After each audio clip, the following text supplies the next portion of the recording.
your true colors. That's why I love you. So don't be afraid to let them show your true colors. True colors are beautiful. Imagine what it would be like to find yourself slowly changing into the exact opposite of who you were, at least on the surface, with nothing you could do about it. Lee Thomas makes his living on television, but he has a secret he's been keeping from the camera until now. Got a Nat Bot package, bot side. I love when you do that, man. It's John Boyd. We have a conversation with the star of National Treasure Book of Secrets after the break.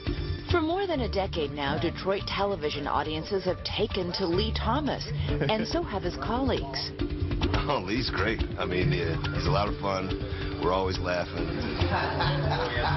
But hearty as the newsroom camaraderie may have been, Lee Thomas kept a distance and a secret. I know Lee very well, but he's still a very, very private person. For a time, he was so private he wouldn't be seen on the Detroit streets without his television makeup.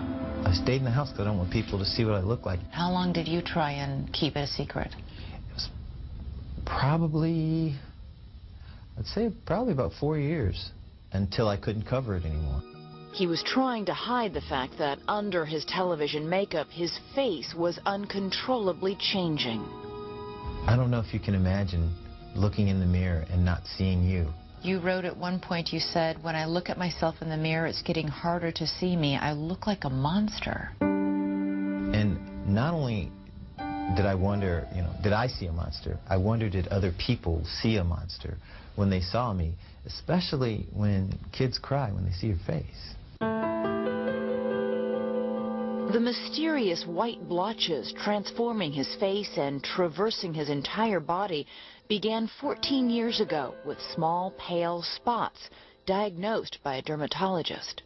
He said, you have a disease called vitiligo. It's where you lose pigment, and there is no cure. And I'm sure he kept talking because I saw his mouth moving. But I didn't hear anything he said, and I actually had to go, stop for a second, Doc. Did you just say there's no cure? The disease is not fatal, but Lee thought it meant the death of his television career. This is a cosmetic business, and a lot of things are based on your looks. And I just didn't leave room for a black man turning white to stay on TV. When his hands began to turn white, he'd told his bosses and co-workers about the vitiligo, but not the whole story. But the disease became so severe he had to tell management and was met with a surprising reaction. They didn't want to fire him. They wanted him to tell his story on the air.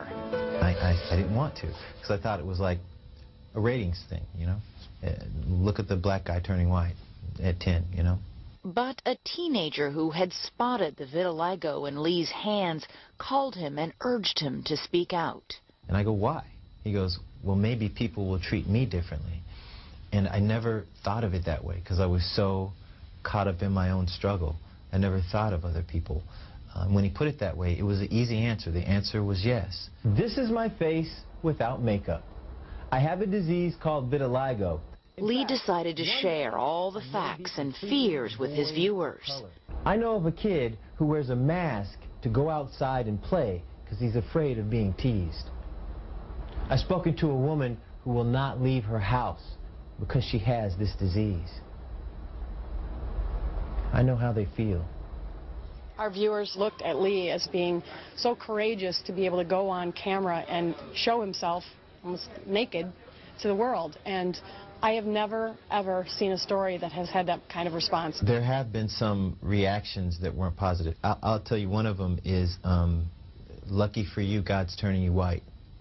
We're a race-conscious society, especially in a city like Detroit, where you now live and work. I mean, what is that layer that's added to it when you're a black man, a public black man, who is turning white? I think it forced me to clearly define myself as an African American. I was on a plane once, and, you know, I have my hoodie on, and a guy says to me, "Can I ask you a question?" I'm like, "Sure." He says, "Are you a black man or a white man?" And I stopped, and I'm all brother. Yo. That mysterious transformation from black to white was made famous in the very publicly changing face of Michael Jackson, who says he too suffers from vitiligo. His single white glove became more than a fashion statement for Lee, who tried to hide his changing skin. One glove he used to wear, I used to wear one glove to cover it. So, I mean, I understand all of his struggles. He's also a man who's been, a black man who's been very criticized for turning himself into a white man, whether he did it or not, the surgeries, the whole thing. And I can't speak for that, but at least the vitiligo part of Michael Jackson, it's real. I want people to know that it's real, and it's really difficult to deal with. It's like an emotional battlefield to deal with the reaction of people. People were afraid to shake your hand. And they definitely would hesitate to shake my hand, or shake my hand and then go and wipe their hands. Can I catch it? Yeah. About 4 million people in this country have vitiligo. It's not contagious.